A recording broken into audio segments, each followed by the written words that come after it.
bien, vamos a dar gracias al Señor. Padre bendito, gracias por esta oportunidad de reunirnos en tu nombre. Gracias por la presencia de cada uno de mis hermanos y hermanas que toman este tiempo para estudiar tu palabra. Pedimos tu bendición para los que estamos hoy en la clase en directo y para todos los que van a estar mirándola y estudiando estos temas a lo largo de la semana. Señor, tú eres inagotable para nosotros. Hay tanta bendición, tanto que aprender, tanto que conocerte. Y en esta noche vamos a hablar de nuestra salvación y la seguridad que tenemos en ti. Danos tu luz y sabiduría para comprender algo tan importante y fundamental para la vida cristiana. Lo pedimos orando agradecidos en el nombre del Señor Jesucristo. Amén. Muy bien, pues vamos entonces ahora a compartir la pantalla.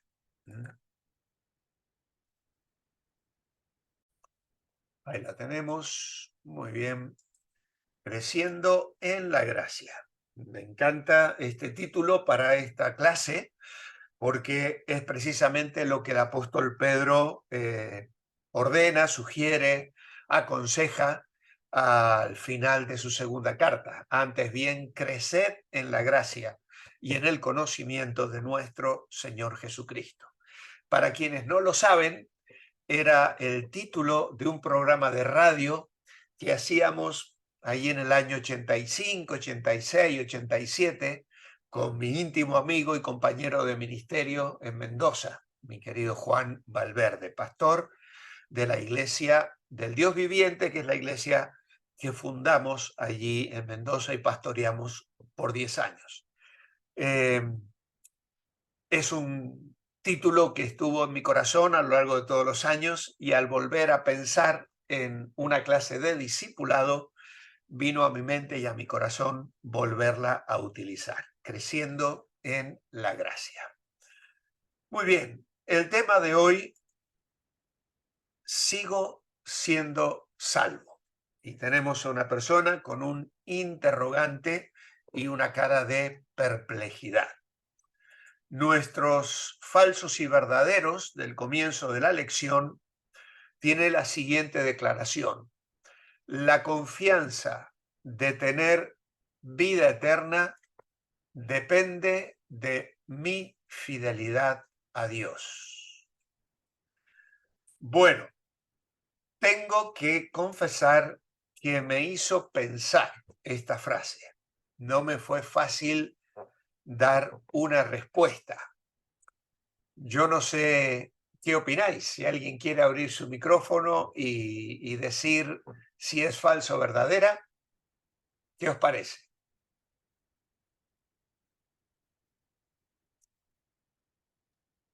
Pues como lo hizo pensar a usted, ya me hizo dudar a mí, porque yo había puesto verdadero. Muy bien, tú has puesto Tengo verdadero.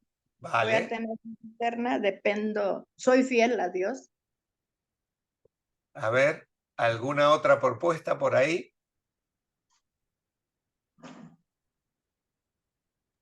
Yo quisiera decir que desde el momento en que uno aceptó a Cristo en su corazón, ya uno es salvo.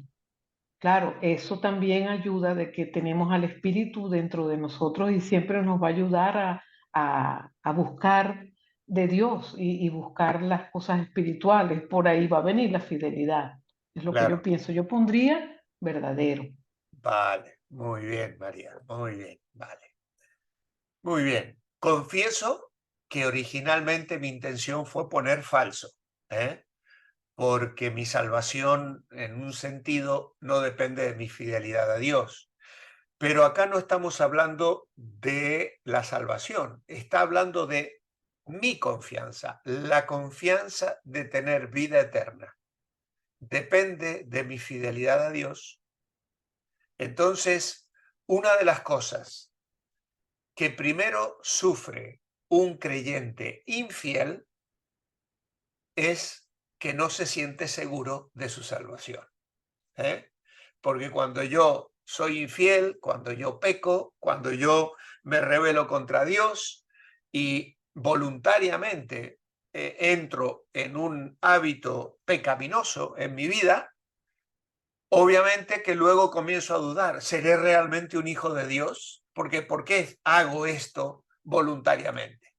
Entonces, mi respuesta ha sido que es verdadera. La frase es verdadera. La confianza de tener vida eterna depende de mi fidelidad a Dios. Si yo no estoy viviendo en fidelidad, lo primero que voy a dudar es si realmente me comprometí, si entendí el Evangelio, si he sido realmente salvo o simplemente he recibido una cantidad de información que la considere verdadera, que llenó mi mente, pero no bajó el corazón, para ser más prácticos, diríamos así, ¿no?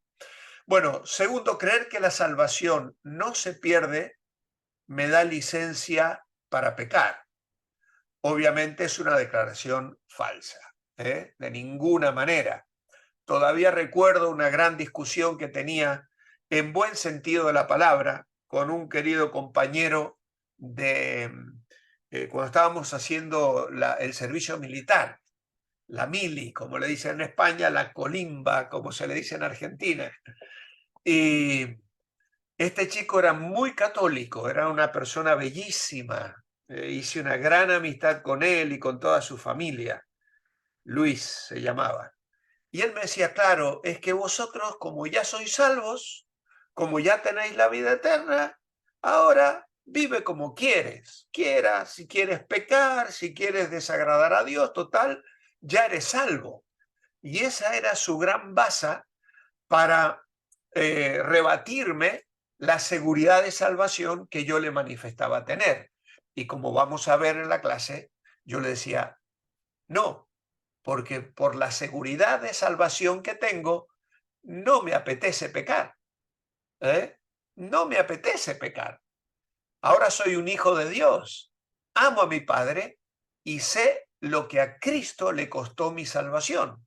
Por lo tanto, no me apetece vivir una vida licenciosa de pecado porque ya tengo el pase para entrar en el cielo.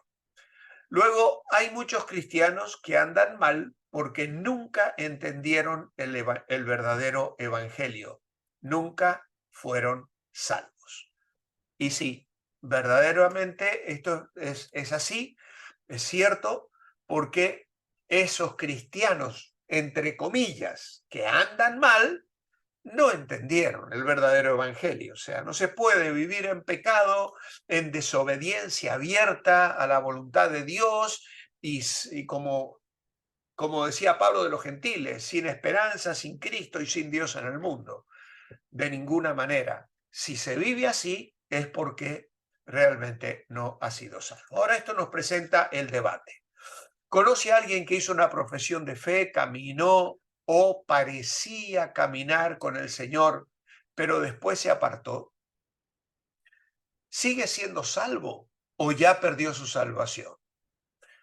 O, en una nota más personal, ¿eres tú un creyente sincero que vive frustrado o en temor porque todavía no ha alcanzado lo que considera una vida santa? ¿Teme que haya perdido su salvación o que podría perderla?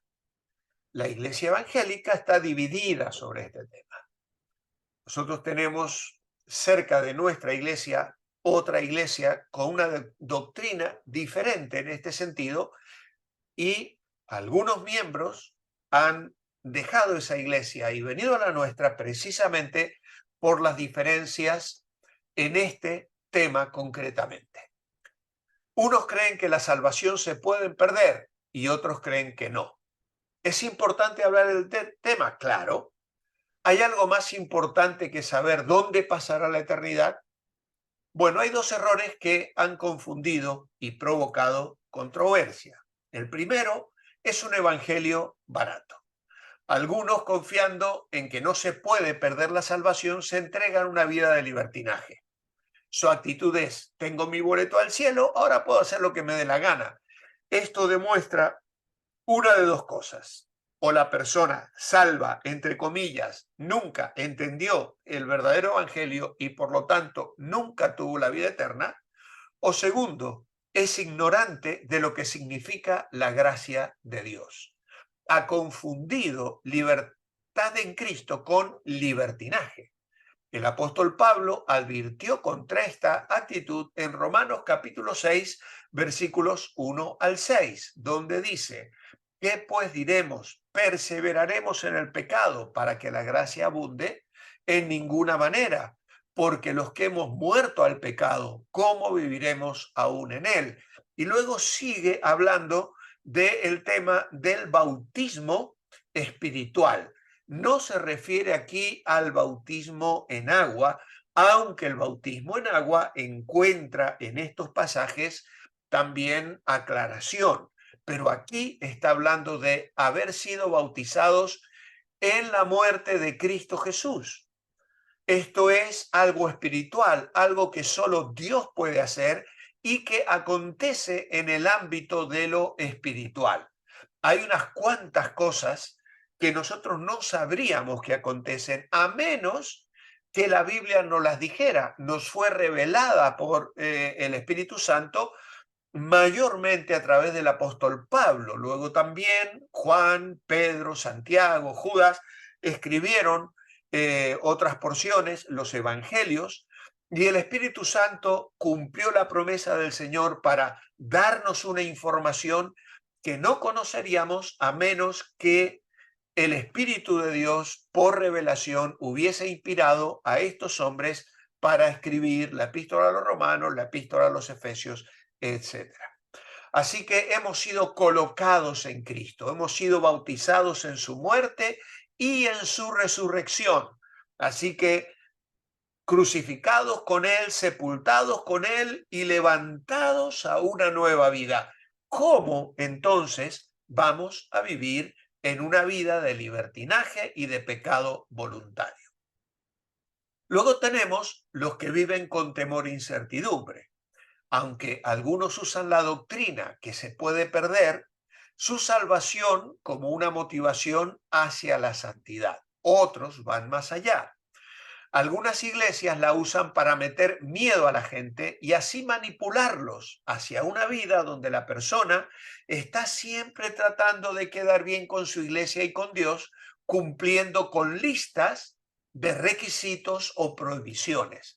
Se tornan así en iglesias legalistas, ¿eh?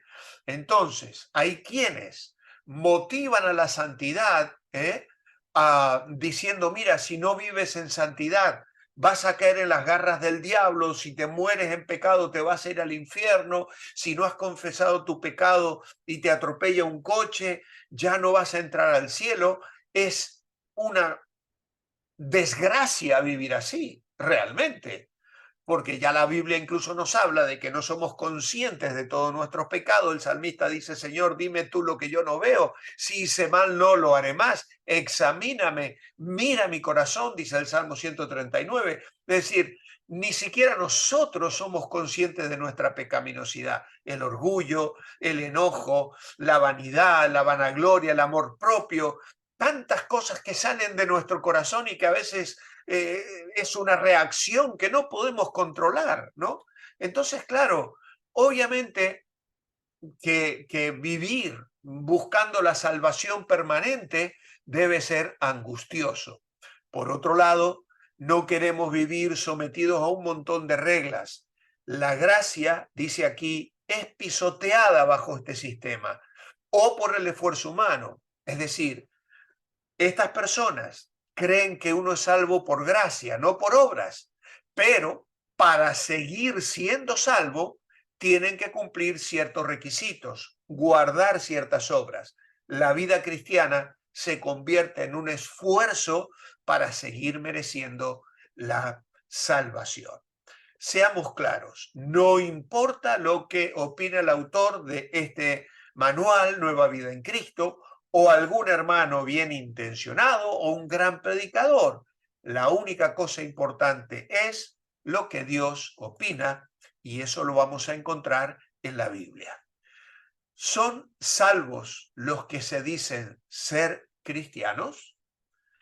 Bueno, ya hemos leído ese texto tan duro de Jesús en Marcos 7, 21 al 23.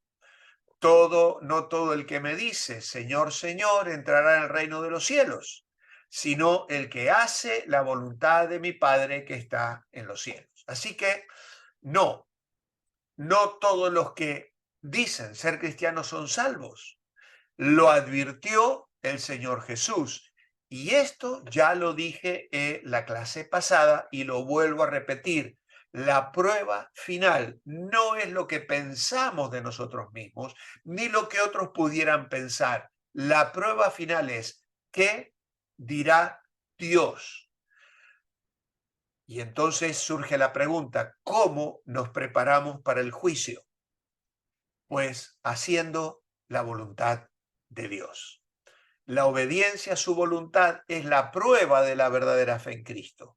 La prueba no consiste en palabras ni decir Señor, Señor, sin obedecer sus mandamientos.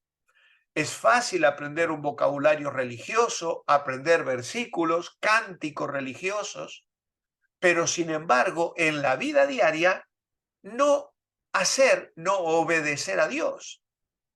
Cuando alguien nace de nuevo, tiene el Espíritu de Dios morando en su interior. Y el Espíritu, como decía María, le capacita para saber y hacer la voluntad del Padre. El amor de Dios derramado en mi corazón me motiva a obedecer a Dios y a servir a los demás. Por eso, las palabras no sustituyen la obediencia. Predicar, echar fuera demonios, hacer milagros, son obras religiosas, pero no aseguran la salvación. Es muy probable que incluso Judas haya participado en algunas de estas obras, de echar fuera demonios y hacer milagros junto con los discípulos cuando el Señor les mandó de 2 en 2. Sin embargo, no experimentó la fe de un verdadero creyente. Y nos advierte Pablo, escribiendo a los tesalonicenses, que en los últimos días Satanás usará prodigios mentirosos para engañar a la gente. ¿Cuáles de las siguientes frases asegura que uno sea un verdadero cristiano?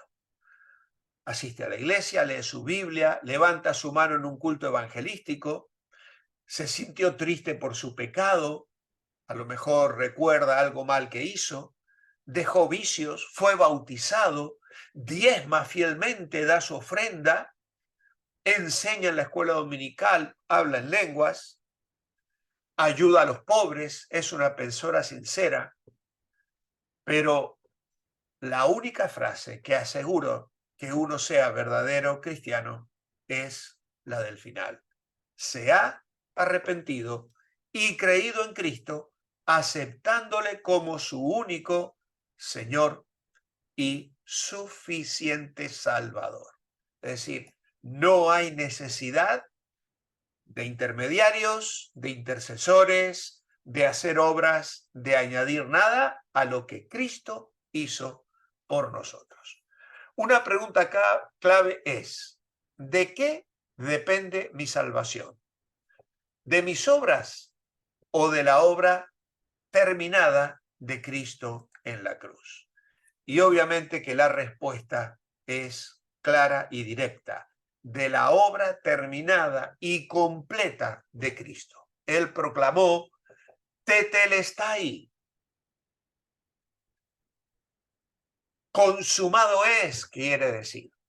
La deuda está saldada.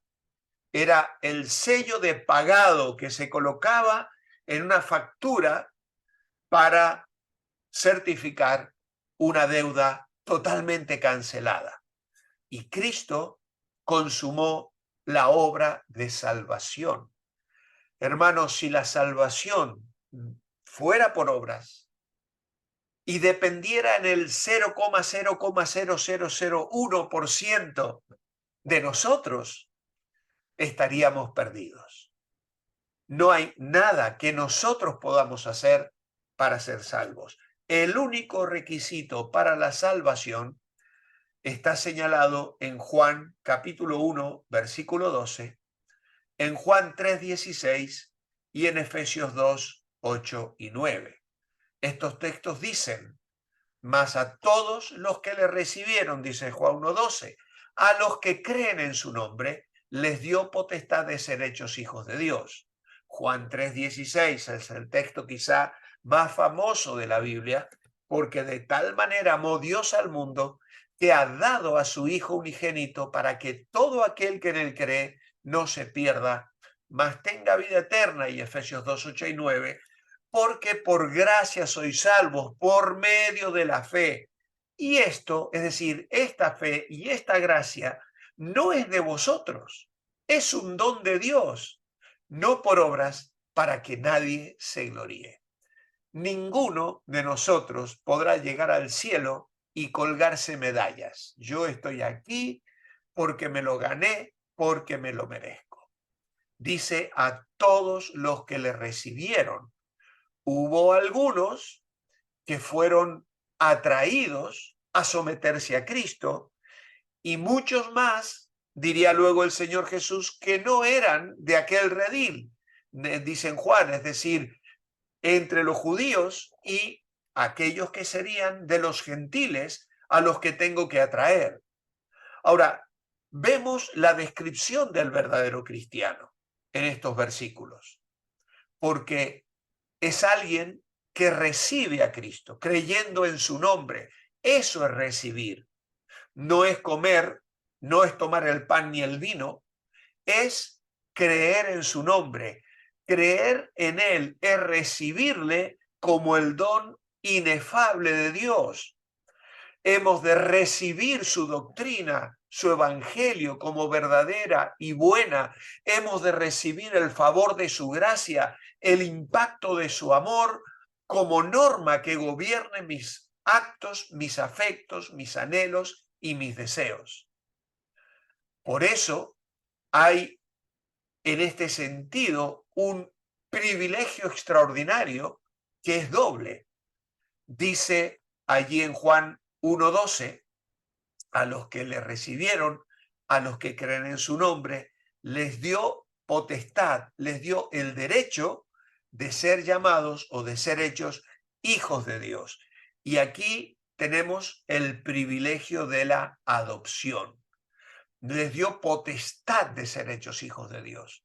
Hasta entonces, la adopción había solo pertenecido a los judíos, pero mediante la fe en Cristo, ahora los gentiles también son hijos de Dios. Y este privilegio comporta un derecho, una potestad, una autoridad de ser adoptados como hijos. Y todos los creyentes disfrutan ese derecho. Más tarde el apóstol Juan diría en su primera carta, capítulo 3 y versículo 1, mirad qué amor tan sublime nos ha dado el Padre para que seamos llamados hijos de Dios. Dios le llama hijos y ellos le llaman padre. Ese privilegio de adopción se debe enteramente a Jesucristo, pues Él nos dio esa potestad, esa autoridad a todos los que creemos en su nombre, es decir, a todos los que le hemos recibido. Muchos creen de cabeza, pero no de corazón. ¿Cómo explicaría a una persona no creyente lo que significa recibir y creer en Cristo? Bueno, yo lo he expresado de esta manera.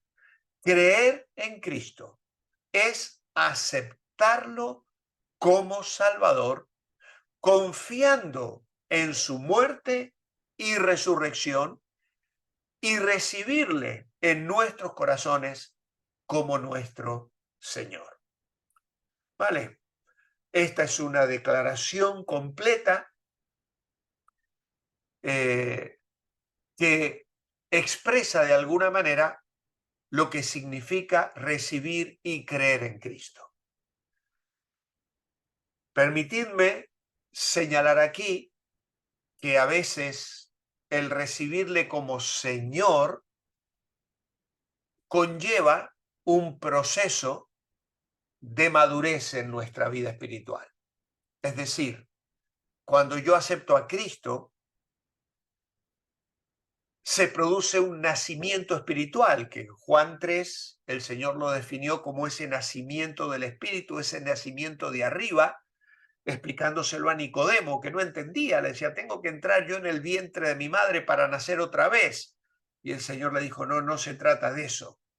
Es nacer de nuevo, es un nuevo nacimiento, es un nacimiento que viene del cielo. Y Pedro dirá más tarde que como niños recién nacidos tenemos que desear la leche espiritual y por ella crecer en la salvación. Yo entiendo que una persona es salva cuando entiende en su corazón que es pecadora y que necesita un Salvador. Y no busca ningún otro medio que poner su confianza en Cristo. En ese momento que se le hace la luz, esa persona nace espiritualmente y comienza un proceso de crecimiento que le va a llevar a un momento en el que va a experimentar el reconocimiento de Cristo como el Señor de su vida en todas las áreas, porque en un primer momento no somos capaces de entender lo que significa vivir bajo la autoridad de Cristo en el matrimonio, en el hogar, en el trabajo, en la vida cotidiana. Pero llega un momento en que un nuevo creyente entiende que tiene que cederle el trono de su vida, de su corazón, al Señor Jesucristo y dedicarse a obedecerle, a hacer su voluntad. A veces eso toma un tiempo, un proceso de entendimiento, de crecimiento, de discernimiento espiritual. Ahora, eso no cambia el hecho de que nació de nuevo y nació en la familia de Dios. Y cuando se nace en una familia, ya no se puede nacer en otra. Ya no se puede deshacer eso, no se puede volver para atrás. Dios nos dio unos padres, nacimos en una familia y mal que nos pese, fueran buenos, fueron malos, nos criaron con amor, nos abandonaron, sea cual sea la experiencia que hayamos tenido, van a ser siempre papá y mamá. Y eso es irreversible. Eso pasa espiritualmente. Si la salvación se perdiera, entonces yo soy inscrito en el libro de la vida, luego me soy borrado, nazco en la familia de Dios, luego dejo de nacer, vuelvo a nacer otra vez. Si mi salvación depende de que yo peque o deje de pecar, entonces estoy entrando y saliendo de la familia de Dios, naciendo y renaciendo. No puede ser, no cuadra, no casa con muchos otros pasajes de la Biblia. Jesús en Juan 10 diría, mis ovejas oyen mi voz y yo las conozco y me siguen y las tengo en mi mano y nadie las puede separar de mí. Mi Padre que me las dio es mayor que todos y nadie las puede arrebatar de la mano de mi Padre. Si un creyente se pudiese perder o pudiese perder la salvación, entonces muchos hijos de Dios acabarían en el infierno. Y eso no puede ser, literalmente no puede ser. ¿Qué hablar del Espíritu Santo? Si yo perdiera la salvación, estaría siendo bautizado en el Espíritu y desbautizado. Estaría siendo sellado y se me borraría el sello. No es posible. Cuando una persona nace espiritualmente, el Espíritu Santo la sella como propiedad irreversible hasta el día de la redención de la posesión adquirida, dice Pablo escribiendo a los Efesios en el capítulo 1. Así que seguimos adelante. La salvación es llamada vida eterna. ¿Cuándo comienza? ¿Al recibir a Cristo o al llegar al cielo? Pues Juan 5:24 dice, de cierto os digo, el que oye mi palabra y cree al que me envió, tiene vida eterna y no vendrá condenación, mas ha pasado de muerte a vida. Ya es una posesión, como hemos leído en Juan 3:16. Dios ya me da la vida eterna. Y la vida eterna yo ya la estoy viviendo, aunque tenga que experimentar la muerte física. Pero la vida eterna ya no solo es cantidad de vida, es calidad de vida, es calidad en la comunión, en el gozo, en el servicio, en vivir para Dios, en el amor, en la gracia, en la misericordia, en ser útil en las manos del Señor para bendecir a otros. ¿Cuántas cosas tiene la vida eterna que Dios me ha dado y que ya disfruto? Aunque parece obvio, eterna significa sin fin. Sería eterna si la tengo hoy y la pierdo mañana en una fecha futura. Obviamente que dejaría de ser eterna, sería solo temporal. Si me dio la vida eterna, pero luego de que yo tuve un fracaso, cometí un pecado, la perdí. No puede ser eso, no, de ninguna manera. Según Efesios 1, 13, 14, cada creyente ha sido sellado con el Espíritu Santo, lo mencioné recién. En él también vosotros, habiendo oído la palabra de verdad, el evangelio de vuestra salvación, y habiendo creído en él, fuisteis sellados con el Espíritu Santo de la promesa, que es las arras de nuestra herencia, hasta la redención de la posesión adquirida para alabanza de su gloria. Así que, como vemos, el creyente ha sido sellado con el Espíritu Santo, el sello garantiza su herencia eterna, le marca como posesión de Dios. Al oír el Evangelio y creerlo, somos sellados. ¿Hasta cuándo? Hasta el día en que se complete la redención de los que hemos sido adquiridos por Dios para su gloria. La palabra arras es una prenda dada como adelanto. Las arras es el anillo de compromiso, que yo lo tengo siempre aquí en mi dedito, y es el que mi esposa me entregó y yo le entregué a ella. Es un compromiso, una prenda dada como adelanto para asegurar nuestra herencia hasta la redención final. El Espíritu Santo es el que garantiza la salvación, no el creyente con sus buenas obras. El Espíritu Santo es el sello divino de que le pertenecemos y su depósito o arras nos garantiza que Él hará lo que nos ha prometido. En ese sentido, el Espíritu Santo es en anticipo un depósito, una firma válida en un contrato. Su presencia en nuestras vidas ratifica que tenemos una fe genuina y prueba que somos hijos de Dios. Ahora su poder obra en nosotros, la transformación de nuestras vidas, y es un adelanto del cambio total que experimentaremos en la eternidad. Luego tenemos aquí este hermoso pasaje que ya también mencioné recién, de Juan 10, 27 al 30.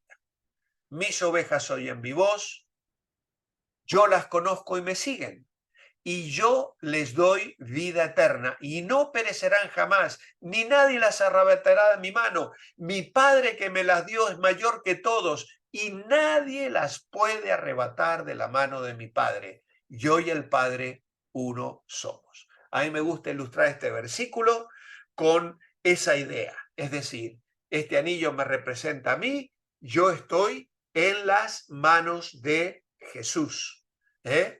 Dice, nadie las arrebatará de mi mano. Mi Padre que me las dio es mayor que todos y nadie las puede arrebatar de la mano de mi Padre. Así que yo estoy, y tú y cada uno de los creyentes estamos protegidos sabéis que es muy difícil separar las manos de una persona fuerte, ¿no? Cuando están así agarradas, ¿no? Allí estoy yo en las manos del Señor. Esto le da confianza o le mete miedo en cuanto a la seguridad de su alma. Nada de miedo, me da absoluta seguridad y paz. Ahora, se nos da una advertencia aquí. Ojo, no sea culpable de vacunar a la gente en contra del Evangelio con una presentación simplista o incompleta, haciéndoles creer que son salvos cuando no lo son. Muchos creyentes nunca entendieron la gracia y ahí tenemos el problema de esos mensajes emocionales que tocan el corazón, que mueven las emociones. Yo he sido evangelista y soy evangelista, me encanta predicar el evangelio. Y a veces uno se siente tentado a contar una anécdota lacrimógena, ¿sabes? Al final del mensaje, antes de hacer el llamado, ¿no? Pero cuando usamos esa estrategia, hermanos, estamos tristemente manipulando a la gente. Y podemos mover a alguien a levantar la mano, a llorar y emocionado por lo que ha escuchado, a hacer una oración y pensar que eso ya le garantiza la salvación. Ojo, ojo, debemos ser claros para evitar los errores mencionados en las preguntas 1 y 2. Uno se salva por la gracia y se mantiene por la gracia. Esa seguridad que yo le puedo decir a una persona que ora emocionada, que pide perdón por sus pecados y que dice, Señor, creo en ti. A mí me encanta dar la bienvenida a la familia de Dios. De hecho, lo hago. A veces le entrego incluso un certificado con la fecha, con mi firma, para que la persona recuerde ese momento, porque es un momento maravilloso. Dice la Biblia que en el cielo hay gozo delante de los ángeles de Dios por un pecador que se arrepiente. Y es realmente muy bonito eso. Yo he presenciado la salvación de mucha gente. Incluso hoy hay personas que de cuando en cuando me lo recuerdan y me lo agradecen y yo me siento feliz. Pastor, yo recibí a Cristo con usted hace 40 años. La esposa de un gran pastor en Argentina me lo suele recordar y yo fue predicando en una de mis primeras predicaciones en una conferencia y ella era una adolescente. Después se casó, hoy son pastores en una iglesia y ella siempre recuerda que aceptó a Cristo cuando yo prediqué el evangelio en esas conferencias en su iglesia. Eso es maravilloso. Yo doy gloria a Dios y me gozo en eso. Pero a su vez, cuando uno ve personas que han dicho aceptar a Cristo, pero luego no aman al Señor, no se congregan en ninguna iglesia, no tienen interés espiritual, no buscan a Dios, no tienen apetito por Dios, no tienen hambre. Hermanos, si no hay hambre, probablemente sea porque no haya vida. Generalmente ya decimos, mira, si no hay hambre es porque estás enfermo. Si no tenés ganas de comer es porque algo no funciona bien en tu cuerpo. Y a veces puede ser que la persona está famélica espiritualmente hablando, por malas decisiones y tal. Uno le llama al arrepentimiento y luego hay corrección, piden perdón, confesión, renuevan su confianza y comienzan a vivir y alimentarse de la palabra. Pero cuando tú ves, yo recuerdo haber leído la anécdota de Moody, que era un predicador extraordinario, que produjo avivamientos, que ganó multitudes para Cristo. Y en una ocasión, mientras iba por una calle, alguien se le acercó y le señaló un borracho, un hombre completamente ebrio, abrazado a una farola, y este hombre, casi en tono burloso, se acercó a este predicador y le dijo, mire, ese es uno de sus convertidos. Y Moody le dijo, estoy de acuerdo con usted, probablemente sea uno de mis convertidos, pero no es un convertido de Cristo. No es uno de aquellos que Jesús salva. porque esa es la diferencia. Nosotros podemos a veces, y ese es el gran peligro, de que en el contexto de nuestras iglesias locales haya trigo y cizaña. Y es el gran peligro para nuestros hijos que nacen en la fe, en las iglesias evangélicas, que por ser hijos de creyentes pueden llegar a creer que es automático, y no lo es. Ellos tienen que tener una experiencia de salvación con Cristo Jesús. Muy bien, ya prácticamente estamos llegando al final. Cuidado. Punto 7. Como notamos anteriormente, tener vida eterna no es licencia para pecar. ¿Qué pasa con uno que dice ser cristiano, pero sigue en pecado? Tal vez nunca fue un cristiano verdadero, sino se ha engañado a sí mismo y a otros. Tal vez nunca entendió el evangelio o no creyó de corazón. Por otro lado, si fue convertido, es un creyente carnal. Sigue siendo un hijo de Dios, pero no experimenta los beneficios de andar en comunión con Dios. En este sentido, estará sujeto a la disciplina de Dios con el fin de restaurarle a la comunión con Dios.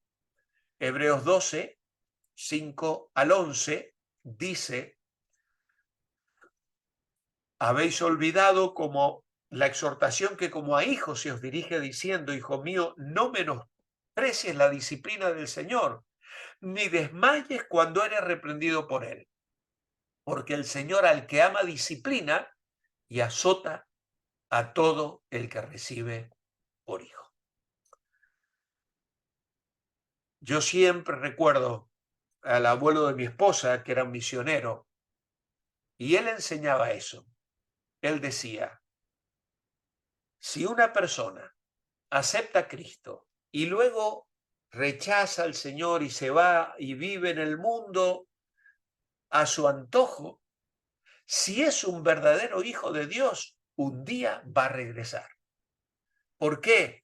Porque Dios va a intervenir con disciplina, con un llamado al arrepentimiento, con situaciones de quebrantamiento en su vida para traerle otra vez a la fe.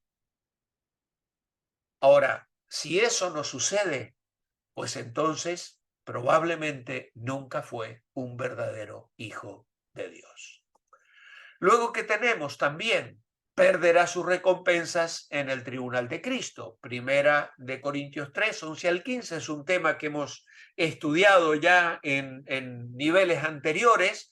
Podéis rebuscar entre los manuales las clases que hemos hablado de las recompensas, pero aquí se habla claramente de que yo puedo presentarme en el tribunal de Cristo delante del día del juicio con oro, plata, piedras preciosas o madera, heno y hojarasca. La obra de cada uno se hará manifiesta porque el día la declarará. Si mi obra resiste la prueba de fuego, recibiré recompensa. Si mi obra se quema, yo voy a sufrir pérdida, si bien él mismo será salvo, aunque así como por fuego. Así que si leemos 1 Corintios 3, 11 al 15, y ahí se nos pregunta: ¿y qué de las buenas obras? Las obras de cada creyente serán juzgadas en el tribunal de Cristo. Ese juicio no es para determinar si es salvo, sino para dar premios o no. Serán premiadas las obras hechas en el poder del Espíritu: oro, plata, joyas. Obras hechas en la carne por mi propio esfuerzo, para mi gloria, para que me aplaudan los hermanos, para que la gente me quiera, para que la gente diga: oh, pastor. Por eso el otro día, cuando Leonela, que me está escuchando, al acabar el estudio, le agradeció a Abraham. Abraham reaccionó diciendo: bueno, Leonela, no te preocupes, no hace falta que me digas nada. Pero es por su corazón, no por Leonela ni por ninguno, es porque nuestro corazón es traicionero, ¿eh? Es traicionero. A mí me agrada que me pongan bonitas declaraciones en los devocionales. Las leo todos los días y me alienta, pero yo procuro que eso no sea lo que me motive ni lo que me haga sentir especial.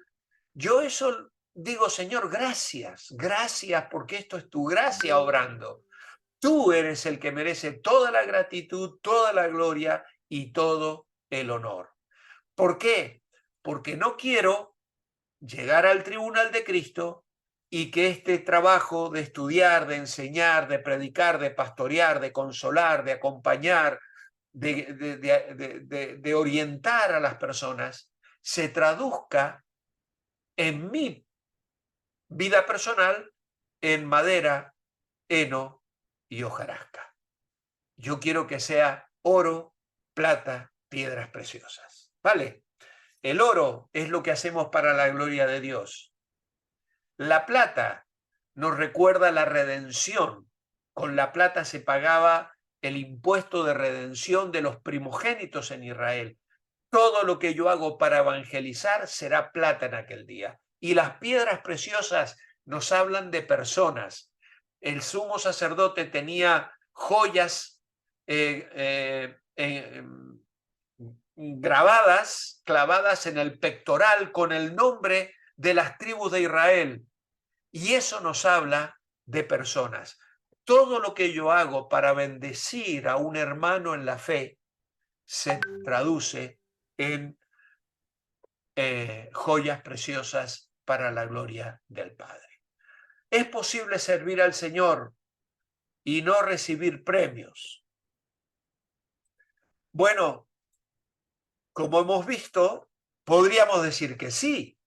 Si mi servicio al Señor es para mi gloria, porque está entre comillas, pues sí, no voy a recibir premios. Yo he puesto que no, porque entiendo que servir al Señor es servir al Señor, es hacerlo todo para su gloria y no para mi beneficio personal.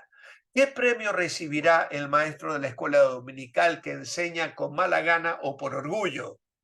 Obviamente sufrirá la pérdida de su recompensa.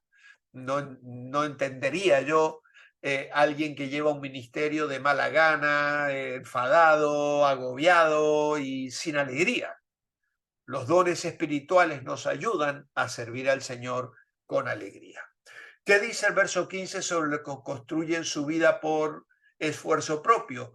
Que serán salvos, pero sus obras serán quemadas como madera. ¿Serán salvos? Sí. ¿Qué pierden?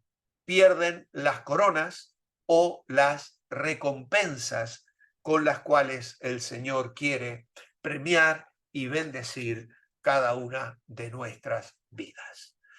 La conclusión, ¿estás seguro dónde pasará la eternidad? ¿Por qué sí o por qué no? Esto es algo que cada uno de vosotros tenéis que meditar, de quién depende su destino eterno. ¿Está confiando en Cristo solamente o en su capacidad de ser fiel? Y esto son unas preguntas orientadas a la próxima lección, que es el paso 10, y se nos está acabando el manual 5, ¿eh? Vamos ya encaminados hacia el final. Tengo algunas dudas antes de recibir a Cristo, es la próxima lección. Para meditar y discutir, tenemos aquí, ¿qué opina de lo siguiente? Alguien dijo, he estado en iglesias que creen que no se pierde la salvación y otros que dicen que sí. Me siento doble bendecida, sí, porque si no se pierde, tengo la gran seguridad del cielo. Si se pierde, esto me motiva a vivir en santidad. ¿Está de acuerdo o no? ¿Por qué? Bueno, personalmente no estoy de acuerdo. Lo que debe motivarnos a vivir en santidad es no el temor, sino la gratitud, ¿eh? Es decir, si yo voy a vivir con miedo, voy a vivir agobiado, voy a vivir temiendo el infierno, mi vida va a ser triste. Yo quiero vivir agradecido, yo quiero vivir una vida de comunión, de seguridad, de disfrute de mi relación con aquel al que puedo llamar Padre, quien envió a su Hijo a morir por mí y me mostró su gran amor, y que además envió el Espíritu Santo a morar en mi corazón y hacer de